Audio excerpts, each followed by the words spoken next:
lang nila is yung kits nila ay naka-counter ng isang ultimate. And ngayon makikita na natin kung paano nga ba magpe-play out as we enter game number 1 of this best of 3 series. Pinakaunang serye ng Week 7 ay magsisimula with Twisted Minds kontra Aurora Gaming. And ang Twisted Minds ay nanggaling from back-to-back losses. TLPH ang huling nakalaban ng Aurora at 2-0 din nila iyon. Tuloy-tuloy talaga yung pagliliwanag ng Northern Lights. So sinabi na rin naman ni Lanzo kanina na baka sila yung pwedeng pumigil. Sa totoo lang. Oy! Kakaiba to Yung Laki lakad mo. pang broken walls daw! Oh my goodness!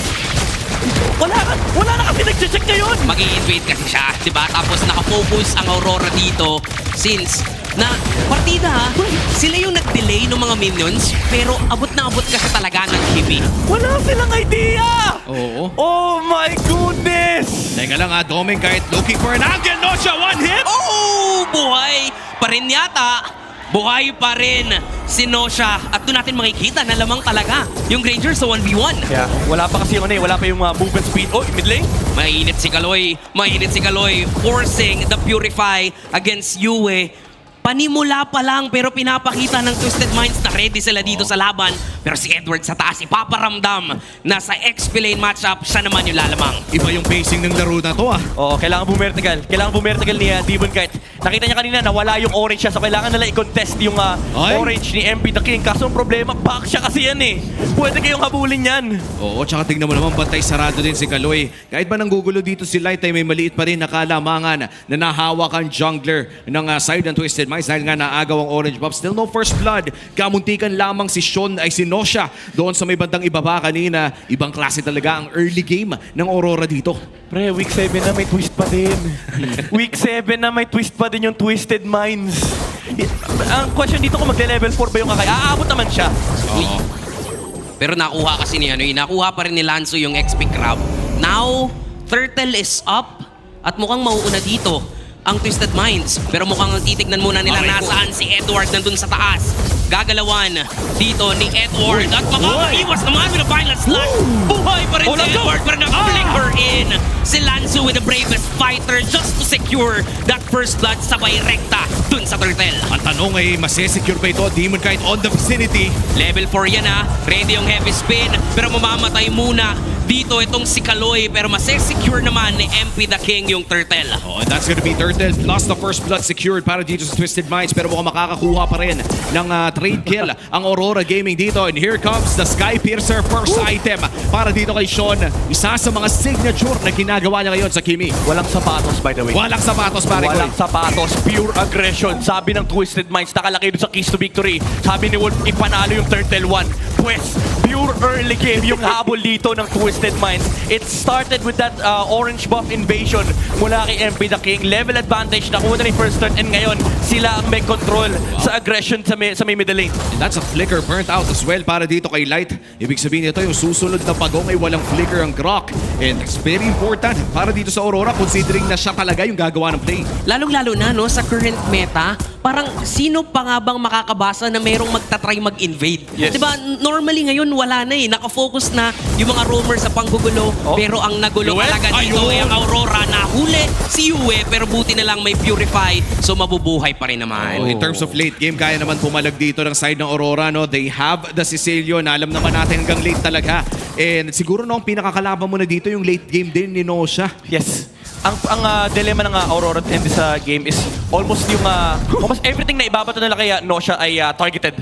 As in, yung kailangan mong i-target sa kalaban. Ang problema, yung Phantom Shadow Meld ay napakalala ng movement speed niyan. Even yung Granger ay may hirapan pagdating sa late game, patamain yung kanyang mga Rhapsody. So Aurora, kailangan nilang humarap ng bawi pagdating sa mid game. May timing pa rin naman yung kanilang lineup. Kumbaga, si Dominic dito, pwede pa niyang ma-utilize yung kanyang Sky Piercer timing. Pero they have to make it work. Ang kinaganda naman sa lineup nila is utility jungler din naman to. So kahit pa sabihin natin medyo kulang sa farm, in fact actually lamang nga si Demon Knight sa farm. Kailangan lang nilang manalo ng team fight and convert that to objectives. And now this is the second turtle of the game. Nandyan si Light para magbigay ng ilaw sa Aurora. Pero si Lanzo at Edward ay nasa magandang pwesto na rin. Sumilip agad si Edward doon. Gusto niyang set-upan dito si Lanzo. Gusto niyang bawian. Kalahati agad yung buhay pero tatalon with the bravest fighter forcing the flicker mula kay Edward at si Kaloy. Kaloy. Nakita si Doming Guide sa likuran, pero nandito naman si Demon Guide para isalba yung mga kaibigan niya at naka-free hit pa nga si Doming. Papaldo na naman ang Aurora Gaming. And this is the problem. Kulang sa damage sa ngayon ang Twisted Minds. Ano kung Edward? papasukin pa nga si Lanzo dito. Nice one mula kay Knight pero final slash ang tatapos. At turtle nata.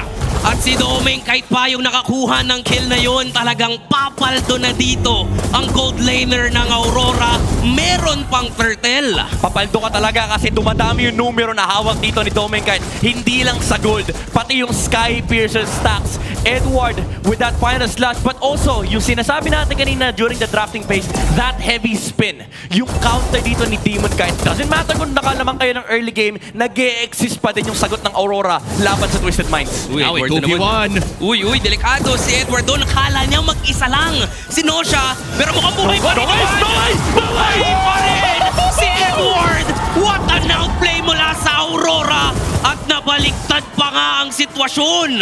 Agent Zero, no Legend Zero, finds a way. At dito natin masasabi, pare Koy, na yung isang Fury Hammer investment mo sa isang Arlot ay ganyan ang catchback.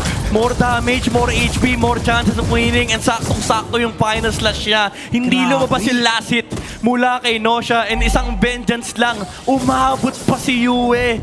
Dumagdag, at tumama din yung Sanguis Claw kaya nadagdagan. Oo. Yung kanyang vengeance, kaya siya nabuhay doon. And Aurora, again, regaining control of this game Insane. because of these plays. Akala nga natin nung una, parang ma-outplay na si Edward eh.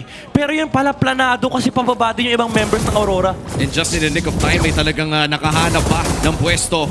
Ang Aurora Gaming ngayon lamang Ayan ng na. 3,000 na hihirapan ang Twisted Minds. Here comes the wall. Mukhang kailangan mag-back ni Sean dito at hindi na ata madedepensahan to. Papasok si Lanzu.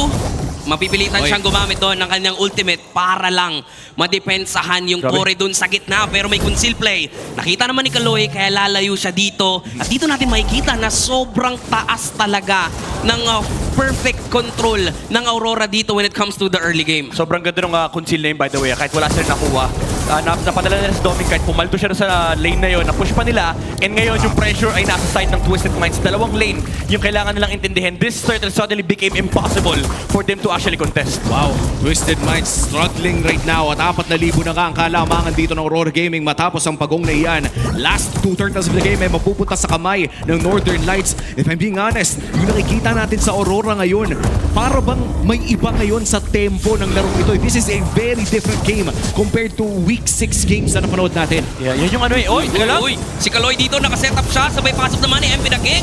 Pero nandun talaga si Demon Kite para isalba yung mga kaibigan niya. Final slash, napapurify si Nosha, pero nandun pa yung setup ni Light at maaabutan dito ng Northern Nosha! Lights. Pero si Kaloy with the knock-up para isalba din yung mga kaibigan niya. Pero si Doming nandito na para linisin ang Twisted Minds. Pero isa para sa isa lang naman ang palitan. Ang daming sagutan. Magandang talon mula kay Kaloy pero napakagandang heavy spin din mula kay Demon Kite. Sinundan pa ng final slash sa likuran. Naabot pa ni Edward Men. Sino siya nagpalit pa sila ng target. Pero may counterplay din naman. Si Kaloy napigilan yung apat na members mula dito kay mula sa Aurora. Pero si Doming Kite Men talagang gusto niya pumaldo. Yeah. Tinamaan ng huling bala si MP the King. Naging stuck na naman in the Sky Piercer. Pasalamat yung Twisted Minds naka-purify yung Granger. Kasi kung naka-play ka ubos sila dun. Oo, nakita na natin yung angulo ni Doming Kite. Nasilip din natin sa ating Infinix in-game equipment na si Light ay nag-rush ng Blade Armor, pati na rin ang Dreadnought Armor. Kaya naman pala parang wala lang sa kanya yung damage na nababato dito ni Nosha. Pero Epic King! Low health na si MP dito. May final touch pa. Pero mukhang tatalon dito ang mga miyembro ng Twisted Minds. Ang kaso lang may heavy spin na naman. Kaya mapipigilan na naman sila dito ng Aurora Gaming. Pahirap talaga sa larong to yung mga crowd controls ng Aurora. Grabe yung sungkit na ginagawa ni Edward, men. Laging may dagdag. May dagdag casualty. Ibang klase, no? Yan, we talked about yung ginagawa dito ni Edward, displacement coming in from the final slash. Pero parang may Jerry on top pa kasi. Yeah. Meron kang heavy spin, tas may Earthen Rampart ka pa. Tsaka yung ano din, yung target selection talaga ni Edward, talagang masterclass for Aurora. Kasi kanina, naka-heavy spin si MP the King. Oo. Pwede ka magpaka-lancer doon, na-spam mo lang yung Vengeance. Pero nakita niya kasi nasa angulo niya. Nasa radar niya yung Obsidia, kaya naabot niya with the final slash. Ito yung kailangan ingatan ng Twisted Minds. Ang daming displacement ng Aurora. Napakahirap pumuesto if you are Twisted Minds. Nakita nga rin natin na maganda na sana yung pasok ni Lanzo doon sa likod, pero habang nasa langit pa, sumalangit na yung Lapu-Lapu with the damage coming in from Doming kahit na right now 6-0 dito sa ating Granger. Napakataas na ng stacks nito. Mukhang re-recta pa nga sa Blade of Despair. Problema na talaga para sa Twisted Minds si Doming. Aside from Doming, nandyan pa si Yue. Di ba yung si Sicilian kasi isa to sa sakit sa ulo sa late game? Oo. And ang dami talagang poproblemahin dito ng Twisted Minds. Though sila din naman na naka-double marksman setup, mataas naman yung scaling power nila. Ang kaso lang, kontroladong-kontrolado kasi ng Aurora tong Lord at hindi na talaga makakakontest ng Twisted. Men, hindi lang yung Lord. Tignan mo yung ginagawa nila. Kontrolado niya yung mapa. Oo. Bawal lumabas yung Twisted kasi first of all, wala silang info kung sino yung nasa Lord. So the moment na makita nila yung Grok, kahit takutin nga nila ng Tectonic Charge yan, pili ko may mag-flicker dyan eh. Oo. Kasi alam mo yung kasunod, yung mga Death Sonata mula kay Granger, kahit wala si Doming kahit doon, walang idea yung Twisted Mind. And looking at our BPI gold leaders, napakalaki ng gold na hawak dito ngayon ni Doming. Kahit 3,000 difference against Nosha. Na again, this is a late game marksman pero medyo lumalala na talaga yung nakikita natin kami. 2-9 sa ating kills for 11 minutes at nagmamarcha na nga rin yung Lord dito sa may bandang gitna. Katulad na lamang nung sinabi ni Midnight, malaking threat si Light dito at may flicker pang hawak ang crack na ito. Kakatok na yung Lord dito sa gitna. Anytime pwedeng mag-set up ang Aurora Gaming. Pero mukhang disiplina talaga. Ayaw Edward? pa nilang manggigil dito. Ready ang mga flicker and setup ng Aurora. Pero depensa talaga ang papakita ng Twisted Minds. Grabe, pinapantakot yung stun final slash combo mula kay Edward. Yan yung kapag na-swipe ka, literal ubos yung pasensya mo. Oh, si Kaloy with a flicker, nag-set up siya doon. Ang kaso nga lang may ipit si MV the King doon sa likuran.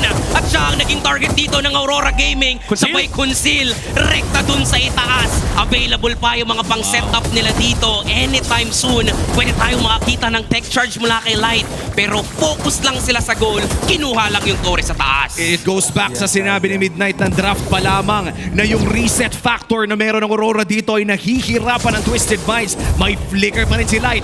Pwede pa rin niyang biglain. Ang tanong ay when? Ayan na nga, nag-set up na! Pero si Kaloy, nakatalon. Ang kaso lang, isa-isa na silang tumutumba dito kasi napakasakit na talaga ng Northern Light. Si Lanzo na lang natitira dun sa gitna. Mukhang kakayanin pa rin namang makakuha ng isa pero buhay na buhay. One more! Si Doming Kite with the Maniac. At mukhang malayo na si MP the King. May isang catapult dito. At that is it para sa Aurora Gaming. Napakagandang early game. At talagang hindi na paaabutin ng late game as they take game number